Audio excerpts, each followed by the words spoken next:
आज हमारे भारत के संविधान निर्माता डॉक्टर बी.आर. अम्बेडकर का 134वां जयंती है। पुण्यतिथि और जन्मदिन मनाना तो देश में हमारे शुरू से ही ट्रेंड रहा हुआ है, लेकिन आज मैं आपको उनके बारे में कोई खास चीज़ें ऐसी बताऊंगा जो किसी को पता नहीं है। उन्होंने शेड्यूल ट्राइब्स के लिए बहुत सारे काम किए। आज भी उनके नाम पे कितनी पॉलिटिक्स होती है, कितनी राजनीति होती है, कितनी पार्टी उनके नाम का यूज़ करके वोट लूटती है, वोट लेने के लिए उनके नाम का इस्तेमाल करती है कि बी.आर. अम्बेडकर ने ऐसा किया था, वैसा किया था।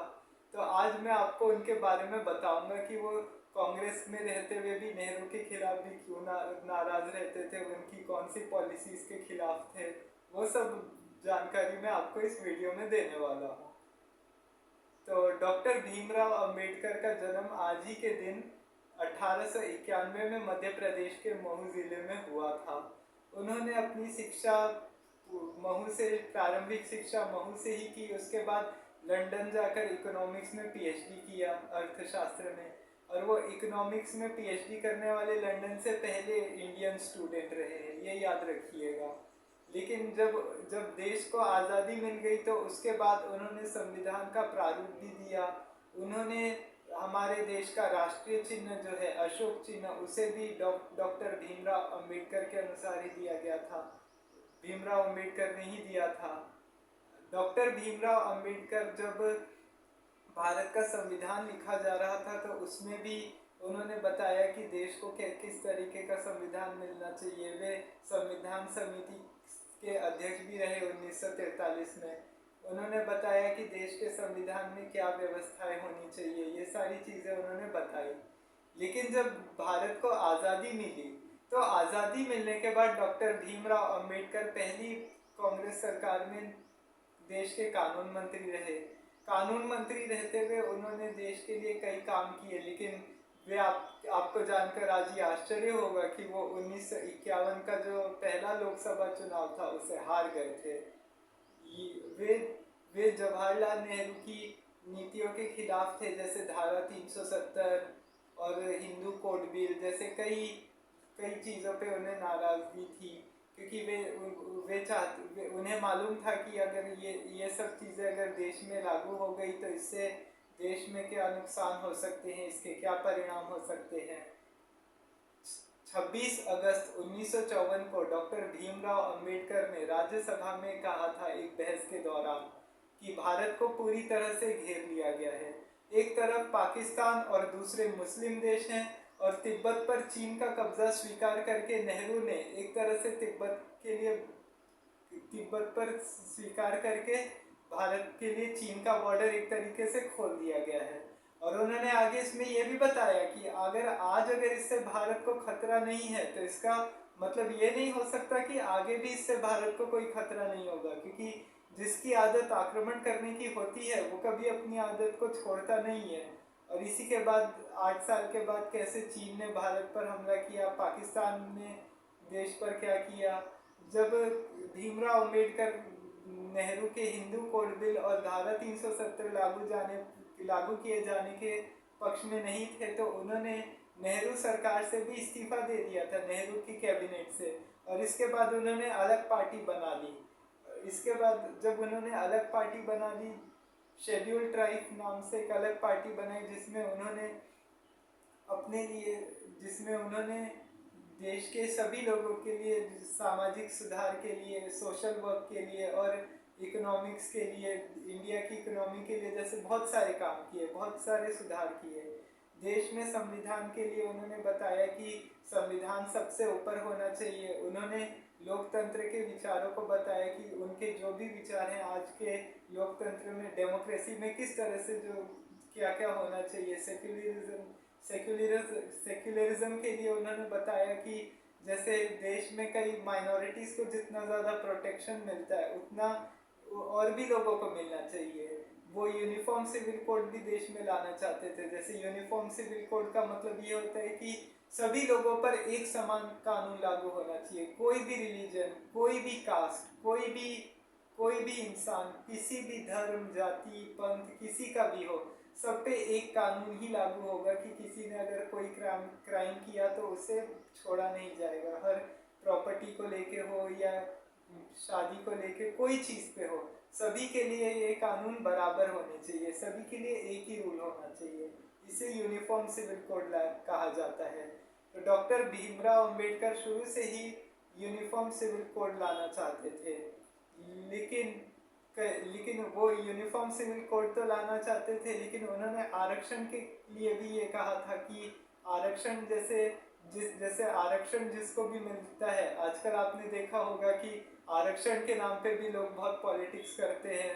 सरकारें बोलती है कि आरक्षण मिलना चाहिए इस देश में, इसकी को मिलना चाहिए। कोटा के तहत बहुत सारे जैसे अनुसूचित जाति, अनुसूचित जनजाति और पिछड़ा वर्ग के बहुत सारे लोगों को आरक्षण देने के नाम पर आज देश में पॉलिटिक्स होती है। जैसे इसका इसका एग्जांपल आपको मंडल आयोग से मिल सकता है, मंडल कमीशन की वजह से मिल सकता है, जिसने मंडल कमीशन की रिपोर्ट जब 1990 में लागू हुई थी तो देश में उसने कितना हंगामा मचा था। तो इसीलिए डॉक्टर भीमराव अंबेडकर आरक्षण के पक्ष में तो थे, लेकिन आरक्षण के लिए उन्होंने एक बात ये जरूर कही थी कि आरक्षण अगर किसी को मिलता है तो आरक्षण अगर जैसे अगर किसी का अगर आरक्षण की वजह से अगर किसी इंसान का अगर विकास हो जाता है, अगर उसे आगे बढ़ जाता है, अगर उसे नौकरी मिलना चाहिए मिल जाती है, तो उसके बाद उसके आगे की पीढ़ी को उसको वो आरक्षण नहीं दिया जाना चाहिए। इस बारे में डॉक्टर भीमराव अंबेडकर कहते थे। लेकिन आरक्षण फिर भी लोगों को दिया जाता है आज के ज़माने में। क्यों? क्योंकि आरक्षण के नाम पे भी बहुत सारी पार्टी वोट लूटती है, बहुत सारे एक दूसरे से वोट के खिलाफ लोगों को जाने के लिए बताया जाता है कि अगर उन्हें आरक्षण इस पार्टी ने दिया तो हम अगर सत्ता में आएंगे तो इतना आरक्षण देंगे, इतने परसेंटेज का आरक्षण देंगे, ऐसे ऐसे करके सारी पार्टी लोगों को लूटती है वोट लेने के लिए।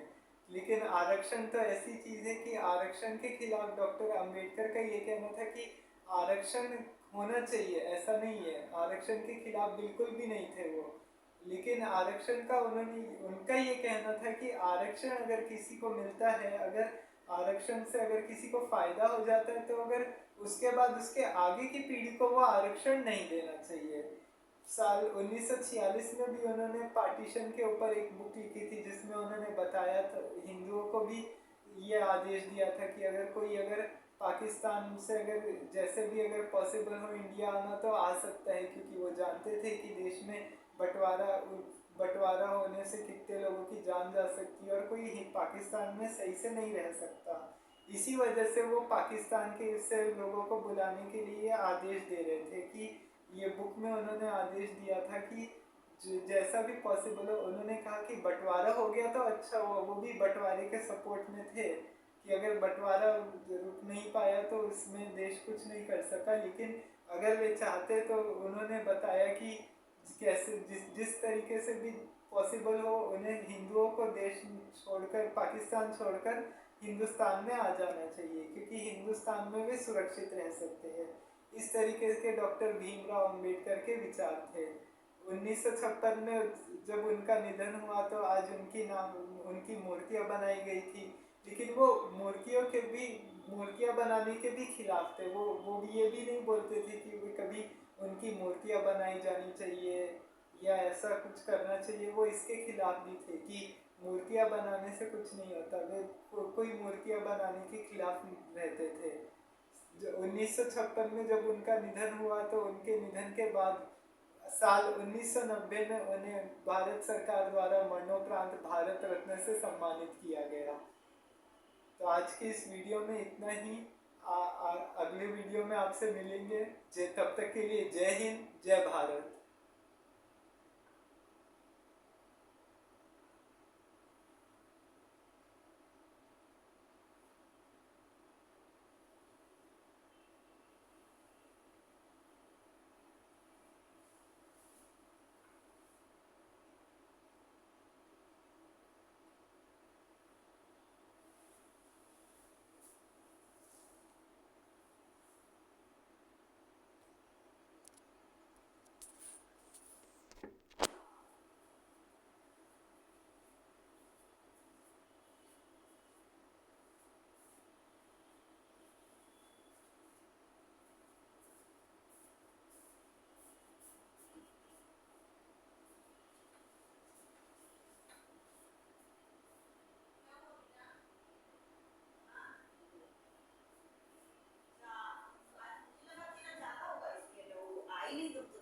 बनाना पड़ेगा।